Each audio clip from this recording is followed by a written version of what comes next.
The key to wisdom is not learning which is the right path, but learning to take it.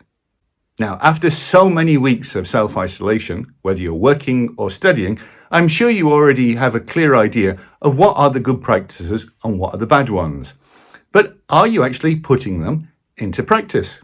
To find the answer, here are 5 quick questions from my self-isolation productivity test. So grab a pencil and paper and let's start. So here we go. Daily physical exercise. Which of these 3 statements closest applies to you? A, you do at least 30 minutes of physical exercise every day, for 6 points. B, you do at least 3 minutes of physical exercise every day, for 2 points. Or statement C, you think about doing physical exercise every day, for no points. Time management. A, you start each day with a clear plan of what you're going to do and you follow it, for 5 points. B, you start each day with a clear plan of what you're going to do and you try to follow it. Statement 3, you wander around aimlessly doing whatever it is that occurs to you at that moment, for no points.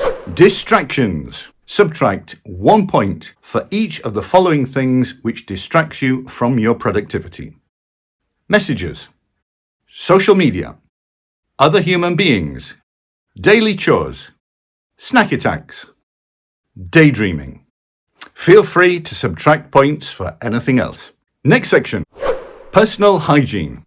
You shower, shave, and get dressed every day. And fellas, this applies to you too. B, you usually have a shower and get dressed most days of the week. C, you stay in your pajamas all day. And finally, social productivity.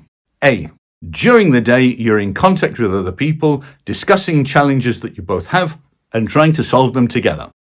B, during the day when you're in contact with other people, you spend most of the time chit-chatting, gossiping, and complaining about coronavirus and self-isolation. Question C, you've taken self-isolation to heart. You hardly talk to anybody these days except the cat.